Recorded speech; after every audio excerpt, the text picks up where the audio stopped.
What's up, guys? Today I'm taking you through a commitment graphic that I made. And this is your standard commitment graphic that someone on the internet or on social media might reach out to you to make. It's a high school football player committing to a college. So his family reached out to me, and because they were such an easy to work with client, I tried to do a great job. Make sure you always get paid up front. I've been scammed too many times. Make sure you're getting paid for your work. This graphic includes a full jersey swap and your basic commitment style graphic with my twist on it. So without further ado, let's get right into it.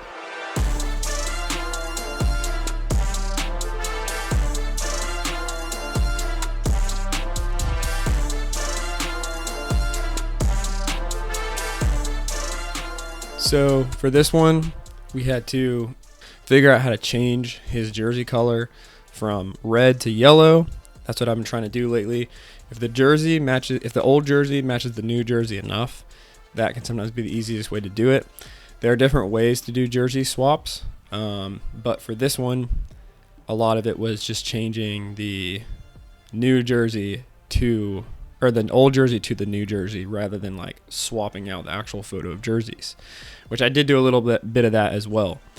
But what we started with was a hue saturation to change the red to yellow, and then I just went in and masked out certain parts.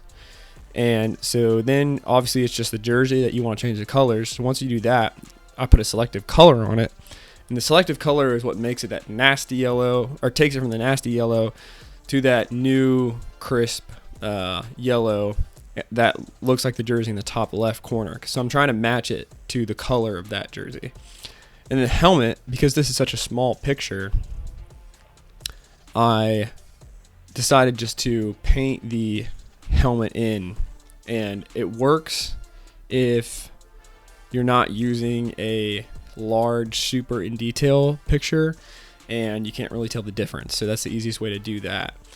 So then what you have to do is use the lasso tool to circle all of the jersey details, and you're going to use generative fill or another one of the effects to fill that in with basically just blank smooth jersey so that you can add on the new details of the new jersey. So you basically just want a blank jersey. I'm leaving the numbers in this one because the numbers are close enough, so it's not worth swapping them out. So that works well. And then, so I found this picture online.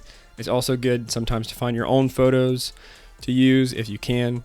I found a high quality picture of the new jersey online, and then I added that in and started taking details from that. So I took the name, placed it on there, and then also took the Nike logo.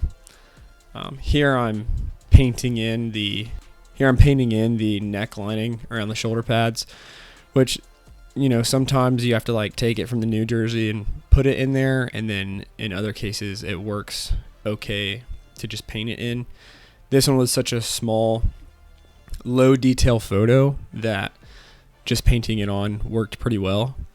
And also when you're done with a graphic, when you're like doing all your final effects, it kind of blends it all together well. So any tiny little details that like might stick out as, oh, this is, amateur or whatever, it kind of covers those up. So basically for something like this, I'm trying to save some time because usually these are pretty low budget, and so I can't spend all the time in the world on this to make it look perfect. But you want to make it look good enough that the customer is happy for sure. And so then I did the same thing with the jersey on the left.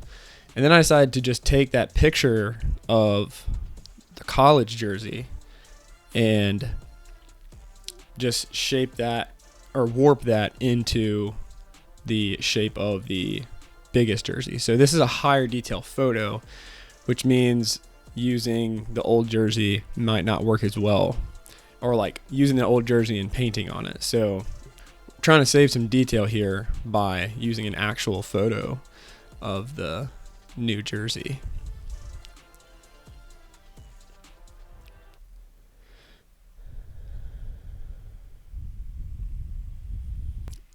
all I'm doing here is just adding in some paint layers to paint that purple in where it needs to, so that it like blends into the other photo well. And I feel like that blended pretty well. And then now we're going back to the other photo. So here I'm adding in the Nike logo on the shoulder pad. And again, I'm using the top left image as a reference image to make sure I'm getting all of the placement and color right. So then we're just doing the same effect to that bigger photo on the left. And then I'm just using a layer mask to brush away any areas that I don't want to change the color of. And again, I'm just affecting the yellows and trying to match them up using hue, saturation, and selective color to the photo on the top left. So it's good to have a reference image of what the jersey looks like, so you get the color right and you get the logos and any text that's on the jersey.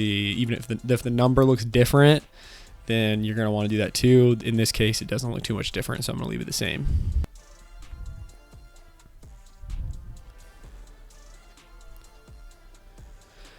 So here again, I'm just painting in that neck lining on the jersey, and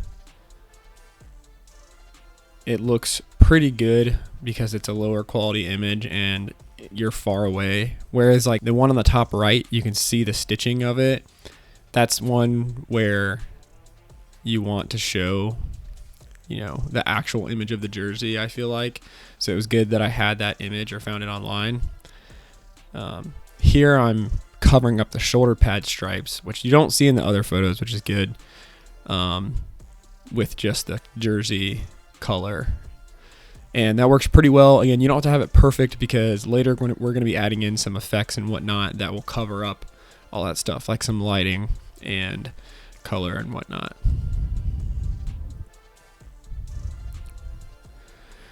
Again, I could have just left off the name for this jersey because his hand is almost covering it up, but I want it to be as realistic as I could get it. So we're adding in the name behind his hand and then adding in the Nike logo. And you just want to use a soft brush when you're adding it in from another jersey so that the jersey texture and color like blends as well as it possibly can. So for the helmet, I wanted to also make that look as legit as I could.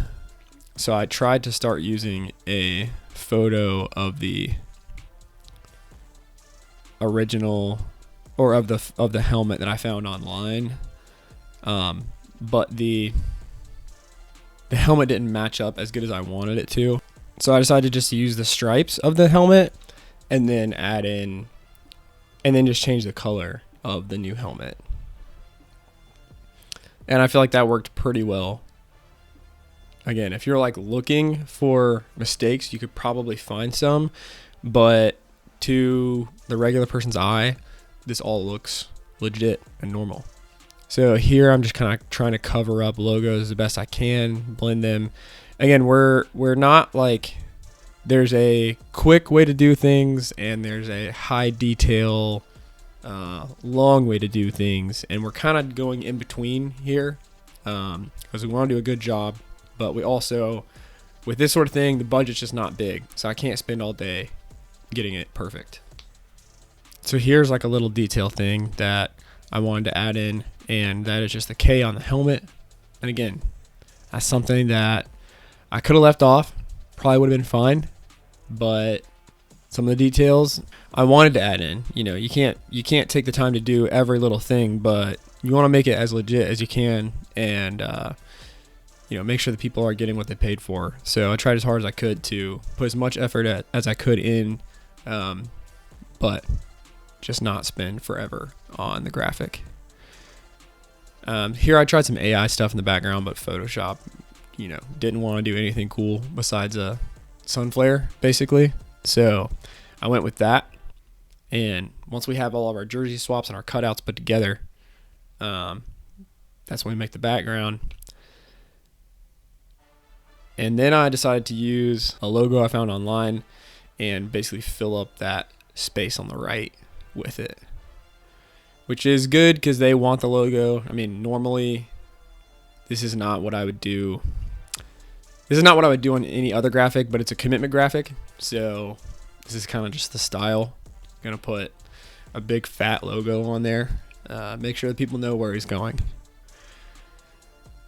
And then this is where you can get kind of creative with the text. I decided to go with like some outline text, which is basically just white text and then the two different colors behind it. So you just copy the text layer and move one a little bit down to the right and one a little bit up to the left, or any which way. And then I used my 3D text that I already had, and I know he had liked other commitment graphics I've made, so I figured he'd like this text. And then I just changed the color to the colors of the school he was attending and add a drop shadow to that, which gives it some depth. And then we just went in and added some lighting from that sun flare. And this is what kind of like ties the graphic together. So this is where you kind of go above and beyond of just normal commitment graphics that are just kind of like, here's all this stuff just like slapped into an image.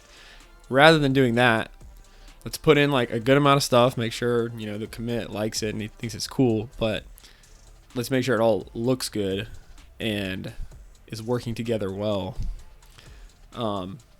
Here I was kind of going for a stretch. I tried to use some different overlays. I didn't like how they looked. I didn't want them to cover up too much and make it just look messy and whatnot. So I took out those light flares, whatever.